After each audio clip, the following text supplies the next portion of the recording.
I recently decided to file for divorce. I've chosen to keep the house and the car. I understand this is a tough time, and though my words may sound sympathetic, they carry a sharper edge than intended. The smile that accompanied these words inflicted deeper pain than I could have imagined. How could he decide to leave at a time when I was battling illness? Didn't we vow to face life's challenges together? The shock of his cold demeanor and harsh words leaves me in tears. I am unable to forgive him. Despite my physical frailty, I am resolved to make him feel the pain he has inflicted upon me. This resolve marks the beginning of a new chapter in my life, one of retribution. My name is Natalie, and at 42 years old, I have devoted my life to being a loving housewife, caring tirelessly for my family. Each day with my husband Bruce used to be filled with joy, reminiscent of the sweet, vibrant candies we once enjoyed together, so delightful that time seemed to vanish. When we first met through a mutual friend, Bruce's outgoing nature and warm smile quickly put me at ease, making it easy to open up to him. Our early days were filled with such happiness that I eagerly looked forward to every moment we could spend together, cherishing each one. It's difficult to grasp now, but our love was once deep and true, filled with promises of a shared future. Living with him felt like a dream. Each day was radiant, and I believed our smiles would last forever. However, as time passed, Bruce began to change, likely strained by his demanding job. His salary wasn't substantial, as he hadn't pursued advanced education or qualifications, which limited his career opportunities. Although I suggested he consider a new job several times, he always hesitated, claiming he was content with his current situation. While I was working full-time and we weren't facing any financial issues, I still had concerns about what might happen if we decided to have a child or if I became ill and couldn't work. To ease these worries, I thought it might help if Bruce found a stable job as well. One day, a friend from my company's HR department mentioned there was an opening in administration.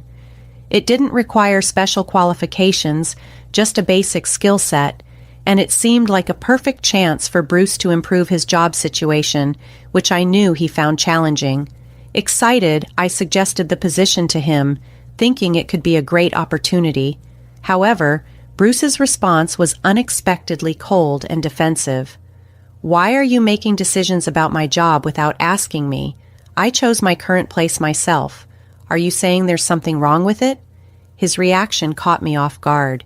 I had only suggested out of concern for his future and well-being, not to undermine his choices. "I'm sorry, I didn't mean to upset you with my proposal," I apologized, trying to explain my intentions. "I just thought the conditions at your current job seemed tough, and maybe this company would be a better fit for you." But he didn't see it that way. "Just because you're my wife doesn't mean you can interfere in my career decisions," he retorted, almost as if he were talking to a stranger, not his partner. As he walked away, his words, "as if you were a stranger," echoed in my mind, striking a deep chord. I am his wife, and we are supposed to be a family, yet his words and demeanor felt like they were directed at someone else. This incident was just one of many that began to create a growing rift between us. This strain extended to his interactions with my family as well. My mother, a genuinely kind soul, often visited our home while I was at work. She would clean and cook, leaving delightful meals in the refrigerator as her way of looking after us. I deeply appreciated her efforts and frequently invited her over for dinner. However, lately, Bruce had become visibly annoyed by her presence. On occasions when he'd come home and find her in the living room, his irritation was palpable, further widening the growing crack between us. Bruce's abrupt comment, "You're here again?" left both my mother and me stunned. It made me question the state of our relationship and our future together. How were we supposed to bridge the growing gap between us? With a gentle smile, my mother responded, "It's all right, Natalie. If my presence makes you uncomfortable, I apologize. I'll leave earlier today." Hearing her say that broke my heart, especially knowing how she always went out of her way to help us despite her busy schedule. "Bruce, please, think about how Mom feels," I implored, tears beginning to well up in my eyes, altering the mood in the room. I remembered all the times she had brightened our home and couldn't fathom why Bruce would address her in such a manner. Bruce tried to explain his feelings, saying, "When I come home after working hard all day, all I want is to relax. It's exhausting to have someone else around all the time in my own house." I tried to see things from Bruce's perspective, but my appreciation for my mother's efforts made it difficult. It seemed to me that Bruce was just being stubborn, and I struggled to find a way to communicate my feelings in a manner he could understand. My mother, seeing the tension, reassured me, "Don't worry about it, Natalie. If everyone's happy, that's all that matters to me." Her comforting smile filled me with an overwhelming sense of guilt. That evening, as I savored the delicious meal she had prepared, my emotions were a mix of appreciation and remorse. I couldn't stop thinking about Bruce and how our relationship might be mended. Meanwhile, a new challenge emerged. One day at work, I suddenly felt dizzy and fainted. Thankfully, my colleagues acted swiftly, calling an ambulance and rushing me to the nearby hospital, where a series of medical tests began. Everything felt like a blur as my health took a sudden turn for the worse. I tried reaching out to Bruce, but he didn't respond. Then came the heavy diagnosis: cancer. Thankfully, it was caught early, and the doctors assured me that with the right treatment, I would recover. However, I was well aware of the grueling nature of cancer treatments and braced myself for a challenging journey ahead. I informed Bruce about my diagnosis and subsequent hospitalization, but his reaction was dishearteningly indifferent. His silence during this critical time made me feel incredibly isolated. Nonetheless, I resolved to focus on my treatment, believing that pushing forward was my only viable option. The treatment was even tougher than I had anticipated. My health rapidly declined, confining me to my hospital bed most of the time. Amidst this struggle, Bruce finally appeared in my hospital room one day. "How are you feeling?" he asked nonchalantly. "It's pretty rough," I replied, trying to inject some lightheartedness into the conversation. "It might have been a bit easier if you were by my side." Honestly, I was frustrated by his lack of presence. Why hadn't he come sooner? His support could have made a significant difference during these trying times. Instead of feeling relieved at our reunion, I felt even more isolated. Reflecting on our past only increased my irritation. Then, Bruce dropped a bombshell that left me genuinely stunned. "I filed for divorce. I'll take the house and the car. I know it's tough, but hang in there. I don't know how much time you have left, but I hope you keep fighting." "Wait, are you serious?" I exclaimed, unable to hide my shock. "Divorce?" A storm of questions raged within me. Didn't we promise to always stay together? I had always believed that true couples would face challenges together. Bruce's words confused me and left me feeling completely detached. At that moment, a quiet resolve formed within me. "I don't need him anymore," I whispered to myself. "I'll move forward on my own. I'll just forget about him." I decided there and then that he would one day regret underestimating my strength and resilience, but first I needed to end our relationship properly. "I get it. I'm sorry for everything. Keep the house, keep the car," I said, relinquishing all ties with a sense of finality, ready to face the next chapter of my life on my terms. "Whatever you want, if you need compensation money, I'll pay," I said with resignation. Bruce initially looked surprised, but quickly his expression turned into a smug smile. "I didn't expect you to accept it so easily. I thought you'd throw a tantrum. Anyway, take care of yourself and don't bother inviting me to your funeral," he remarked coldly as he left the room. As he walked away, a smile spread across my face. He didn't realize that he had just fallen into my carefully laid trap. It was going to be interesting to see how his life would unfold from here. I reached out to a colleague from a company I knew well. "Hello, long time no talk. I have a favor to ask. Can you help?" Initially surprised, my colleague hesitated, but after I explained the situation, he agreed. "All right, let's give it a try." Everything was set. I imagined Bruce's shocked and anxious face, and this vision brought a smirk to my face. This newfound sense of excitement even boosted my motivation to continue my medical treatments with renewed vigor. A few days passed, and one afternoon, after my treatment session, I noticed that my cell phone had received 102 missed calls from Bruce. The thrill of waiting for his call was oddly satisfying. Once I calmed down, I called him back, and his shaky voice greeted me. "Natalie, help me." "I never expected this," he pleaded. Hearing his distressed tone made me chuckle internally. This was exactly what I had planned. Trying to sound concerned, I asked, "Bruce, tell me what happened." He took a deep breath before replying, "My name's on the company's layoff list." I can't believe this is happening.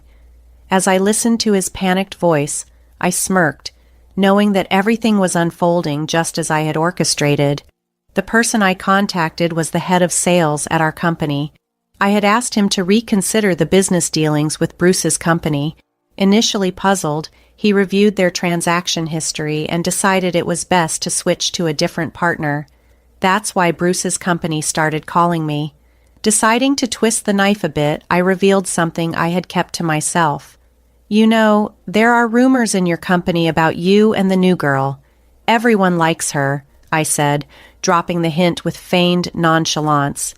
This added layer was sure to unsettle him even more as my plan continued to unravel perfectly. "Because she's always so cheerful, there are whispers about an affair. Is that true?" I could hear disbelief in Bruce's voice. "Are you serious? You can't be serious. This has to be a joke." His surprise was understandable. After all, who would think an ordinary employee could wield such influence? "Well, actually," I continued, letting a pause hang to gauge his reaction, "I'm the CEO of this company." Silence fell on the other end of the line as Bruce tried to process the revelation. "It's no lie," I assured him. This was the reason we had been living so comfortably. "My annual income is around $5 million. Your regular salary wouldn't have been enough to support your lavish shopping habits." The truth was, Bruce's spending was exorbitant.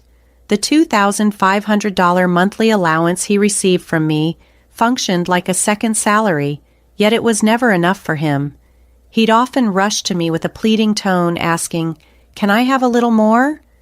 At this rate, the money he received from me might end up surpassing his actual salary. While most people would scale back to a more sustainable lifestyle, since I earned $5 million a year, giving Bruce a $2,500 allowance each month wasn't a big deal to me. However, I always wondered what he spent that money on. "Bruce, yesterday was payday, wasn't it?" I asked him, reminding him of our routine. "I've always given you extra money on payday, but that might be difficult from now on. We're not a couple anymore, and it's only natural that you can't expect that monthly allowance." I then cautioned him about the mortgage on the house. "Oh, and be careful with the mortgage. It's $3,800 a month. I know it'll be tough, but you'll need to manage it well. If you're late with the payment, you might have to leave the house." While a $3,800 loan wasn't a burden for me, it was a significant amount for Bruce. From his reaction, it was clear he was both confused and in disbelief, repeatedly muttering, "Really? Can this be happening?" His sense of security was visibly shaken, reflecting his newfound vulnerability. "And that's crazy. What I said was the truth. This is the result of my efforts to maintain our relationship," I expressed, reflecting on how Bruce took advantage of my presence, pursuing only his desires. Perhaps it was time for him to face the consequences of his actions. Why did it come to this? I've been laid off and now have to figure out how to get by. How am I going to pay the rent this month?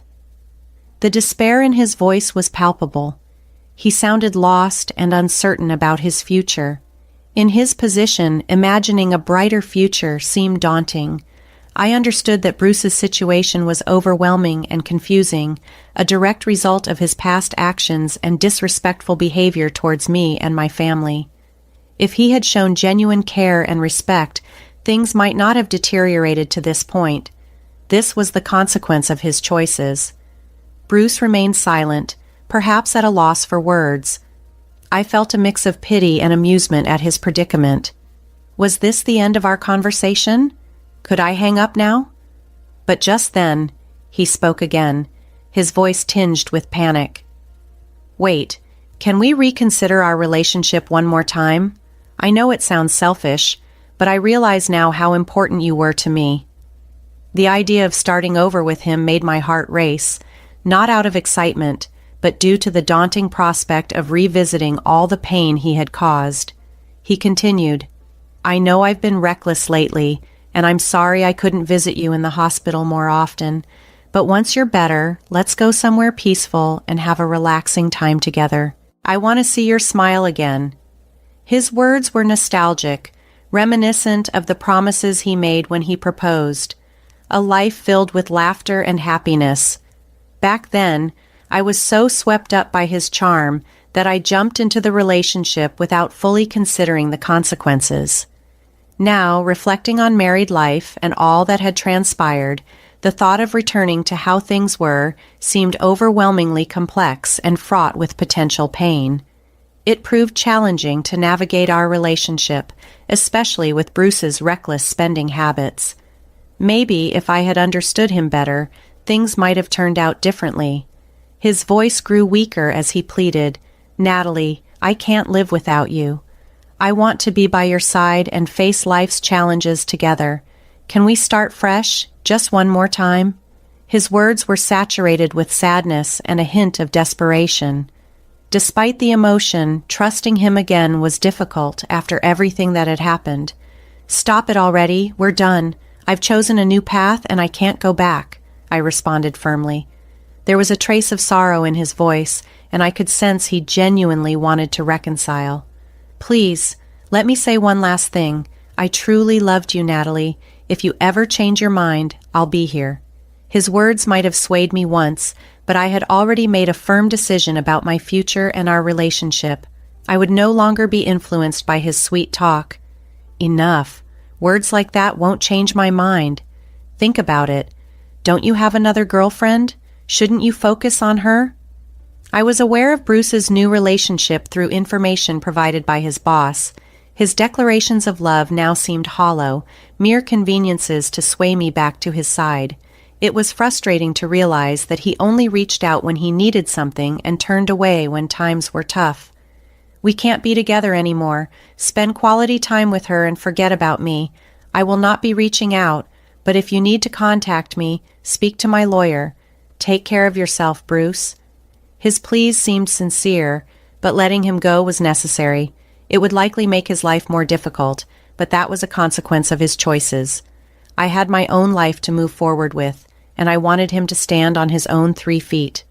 After our conversation, I hung up and adjusted my settings to block any further contact from him. According to my lawyer, Bruce repeatedly tried to reach out, but I remained firm in my decision to move on independently. My decision was resolute, and my lawyer respected it, keeping details about me confidential. Surprisingly, my lawyer then suggested pursuing damages, a possibility I hadn't initially considered, but now seemed like a viable way to seek compensation. I knew Bruce and his new partner were not financially well off. Rumors of his serious debts had circulated for a while. Upon further investigation into his affair partner, I discovered she had fled due to her financial predicaments. When I reached out to her family, they were furious and disclosed that she was now back home, working hard to make ends meet. It was clear that actions always have consequences, and they were now experiencing their own. Meanwhile, I had managed to overcome cancer and make a full recovery, a development that even surprised my doctors. On returning to the office, I found a letter on my desk from the supportive sales manager. His heartwarming words deeply touched me. As word got out that I was single again, some colleagues kindly offered to set me up. However, after everything that had happened in my past marriage, I decided to cherish my time and focus on myself for now. This period of reflection and self-care seemed essential after the tumultuous events I had endured.